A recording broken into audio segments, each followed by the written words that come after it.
So imagine two hotels in Germany. Okay. They're sitting on the exact same street, maybe even right across from each other. Same prime location, same price point. Right. From the outside, the buildings look, equally inviting. But if you look at their books, one hotel is just always fully booked. What? Like there is a waiting list just to get a standard room. Wow. Yeah.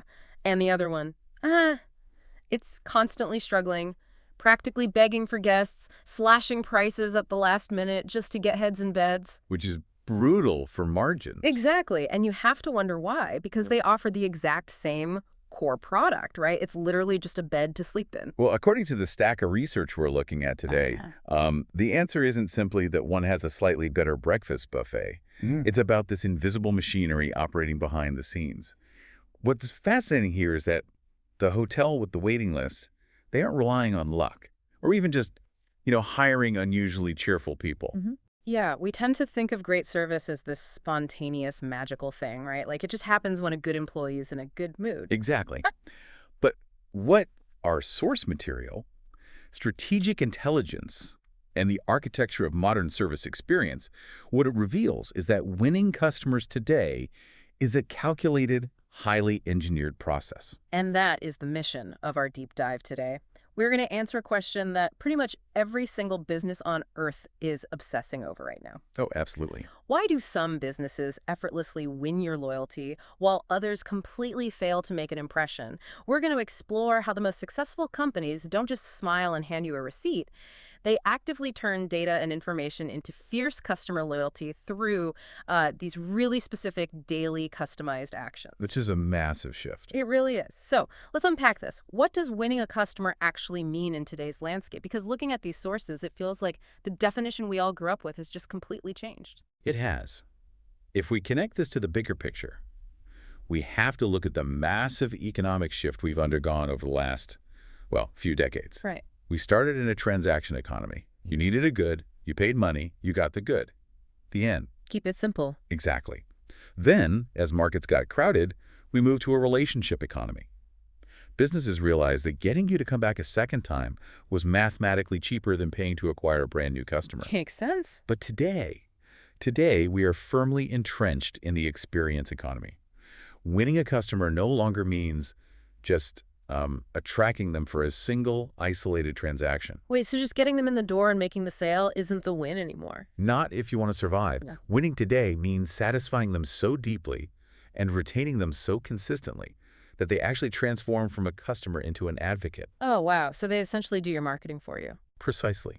And to design an experience that customers remember and actively want to return for, you have to move entirely beyond that old transactional mindset.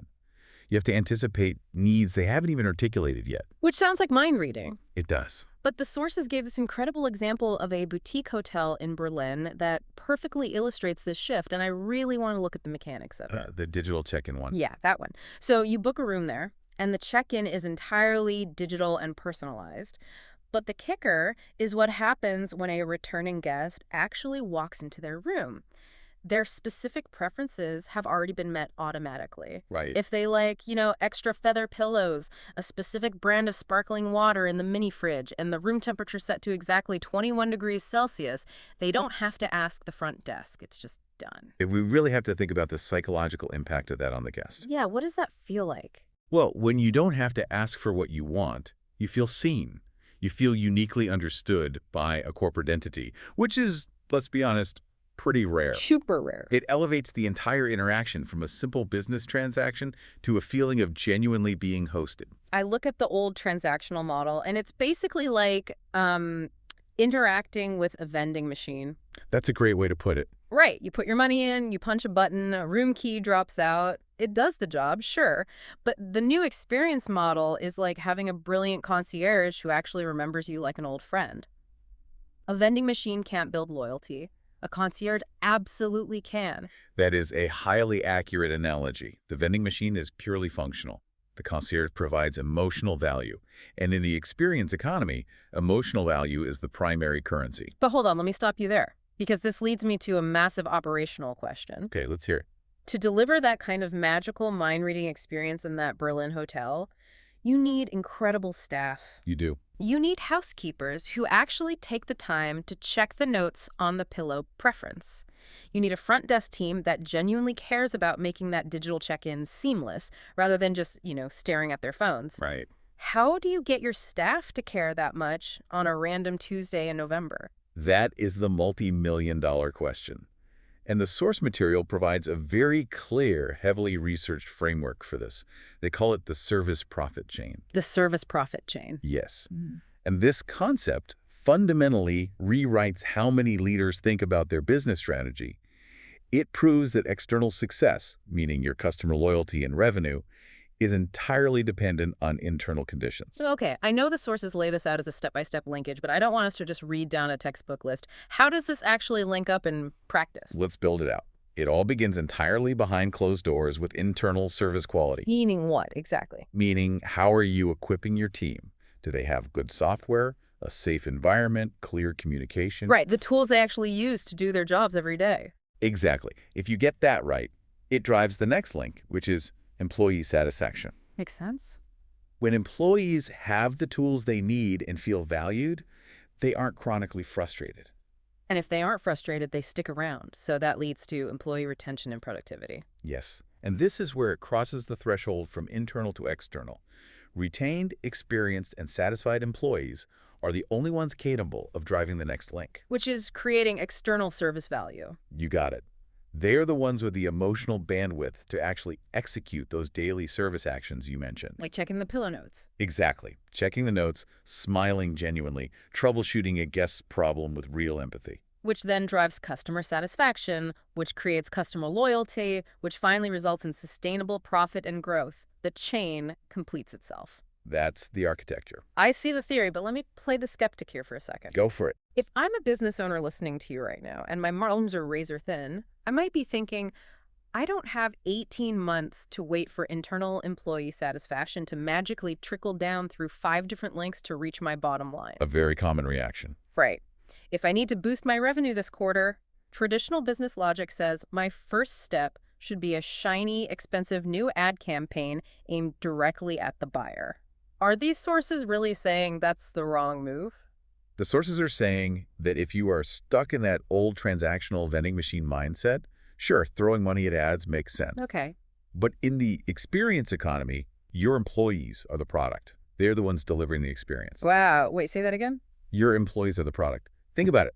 If you spend $2 million on a massive marketing campaign promising a luxurious, mind-reading hotel stay, but your front desk staff is exhausted, underpaid, and using a 20-year-old computer system that freezes every 5 minutes, what happens? The illusion instantly shatters the moment the guest walks in the door and sees a stressed-out employee banging on a keyboard. And that customer never comes back, making your entire ad spend worthless. The mechanics of why the service profit chain works come down to a concept called emotional labor. Emotional labor. Yes. Delivering a great experience requires employees to exert deep emotional energy, actively listening, remaining calm, projecting warmth. You simply cannot mandate genuine empathy from the top down.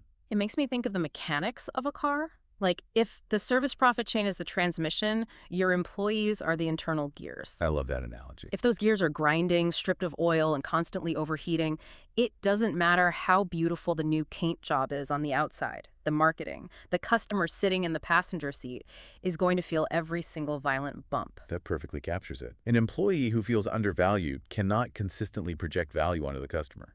So the paradigm shift here is realizing that strategy isn't just an external marketing concept. Strategy starts inside the organization.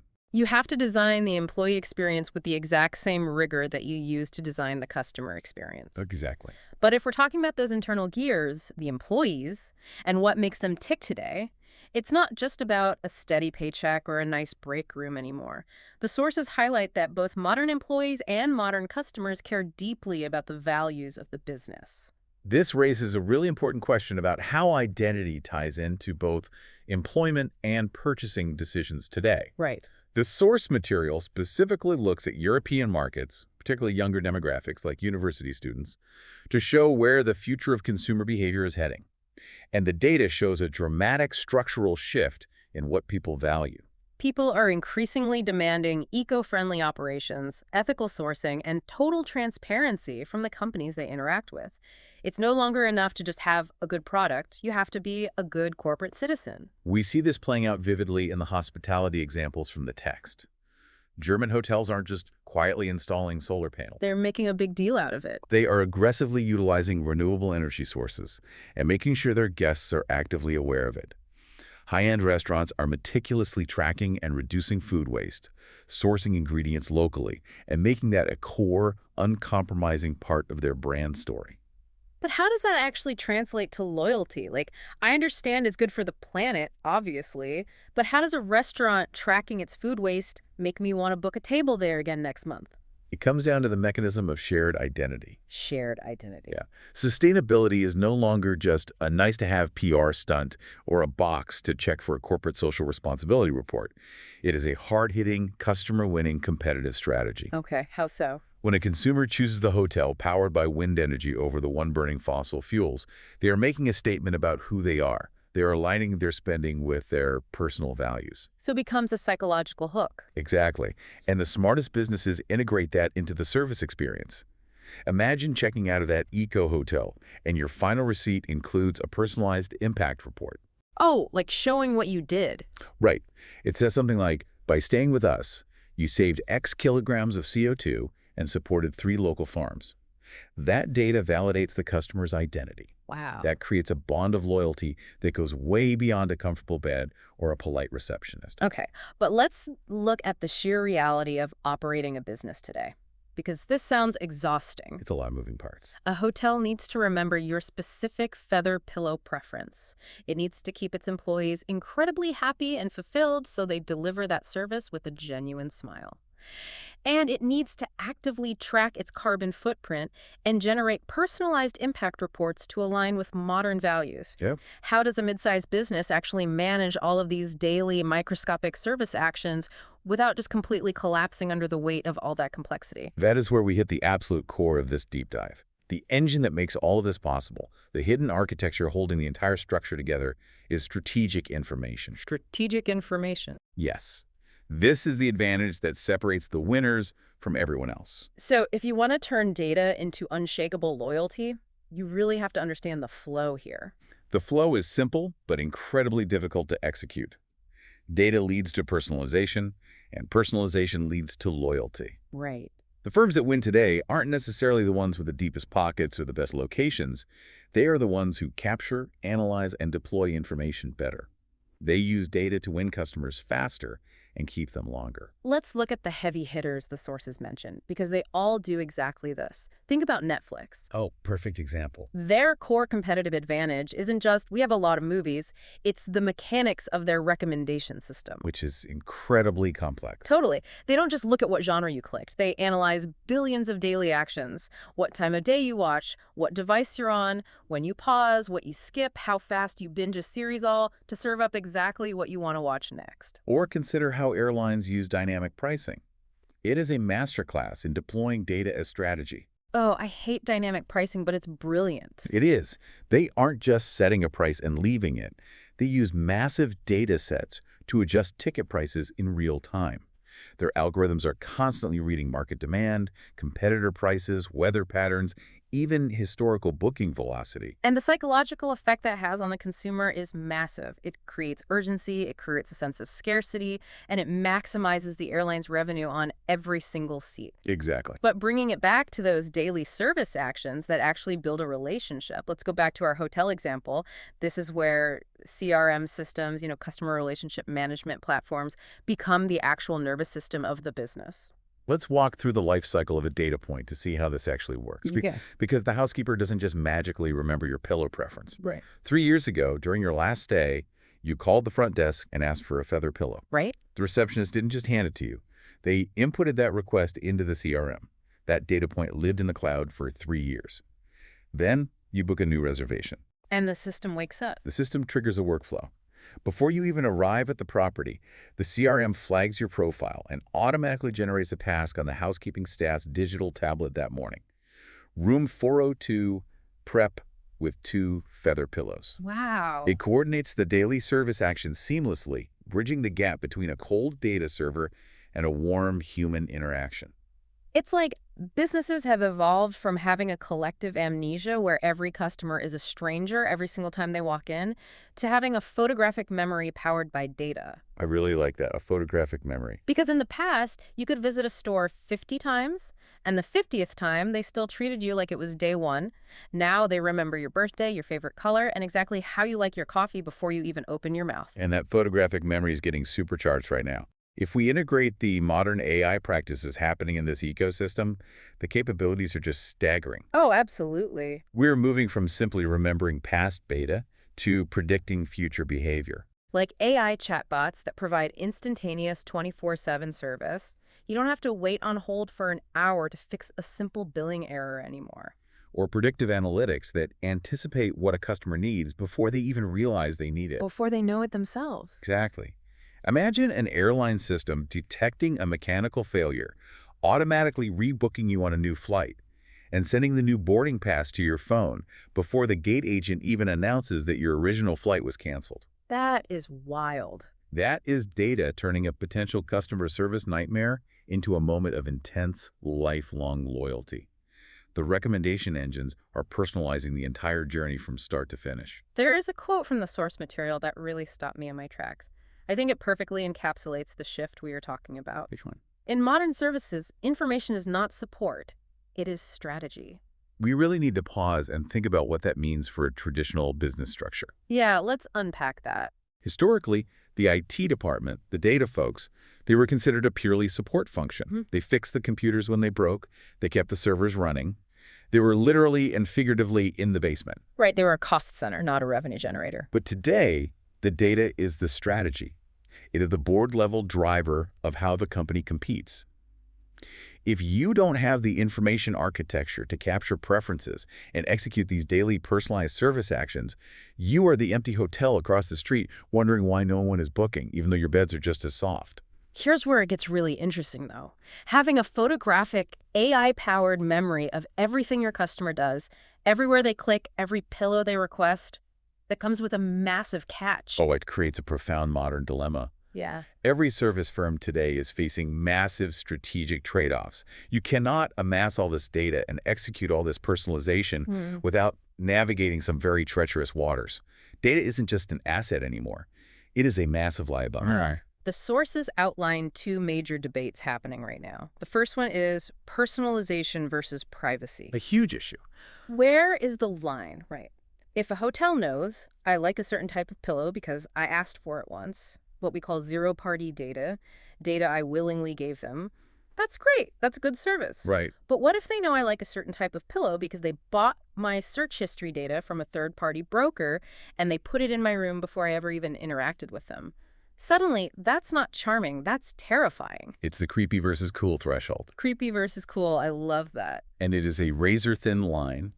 Businesses have to ask themselves, are we using this data to genuinely enhance the customer's experience, or are we exploiting it to maximize our leverage? Because the moment the customer feels surveilled rather than served, the loyalty is gone. Completely. Transparency is the baseline. Customers will gladly give you their data if they trust you and if they see a direct, tangible benefit, like skipping the check-in line or getting a room tailored to their needs. But the moment that data is used in a way they didn't authorize, the architecture collapses. The second big debate is efficiency versus the human touch. And I want to put this directly to you listening right now. If you're designing a business today, should you rely more on AI or human interaction to win loyalty? It's a tough call. It is. I'll be honest, if I have a simple problem like a double charge on my credit card, I don't want empathy. I don't want a human to asking how my day is going. I want a lightning-fast AI bot to execute the refund in 3 seconds so I can get on with my life. Speed is loyalty to me in that moment. I hear that, but let's change the scenario.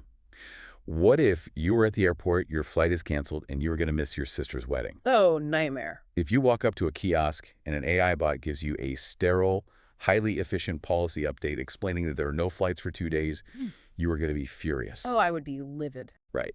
In that high-stakes, highly emotional moment, speed isn't enough. You need human validation. You need an agent to look you in the eye, say, I am so sorry, this is incredibly stressful, and actively advocate for you. Okay, that's fair. A bot can't de-escalate real human panic. This is the delicate balance. If a business goes too far into efficiency, they become that vending machine again.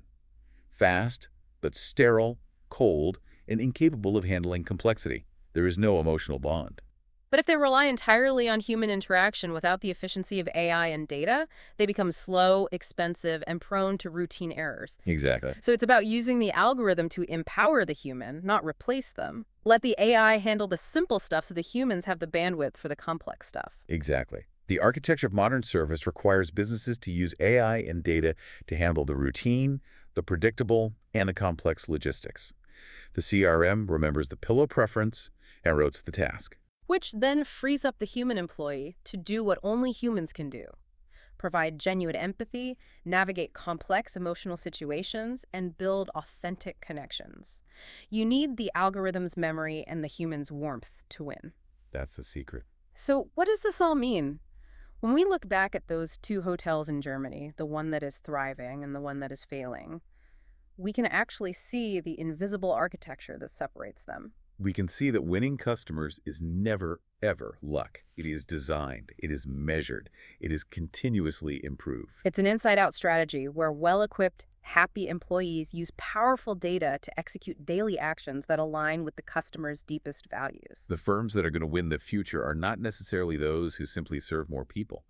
The winners are those who understand more about the people they serve. I want to leave you with one final thought experiment, adapted straight from the research we've been diving into today. Oh, I like this one. Take a moment and think of a service experience you had this past week.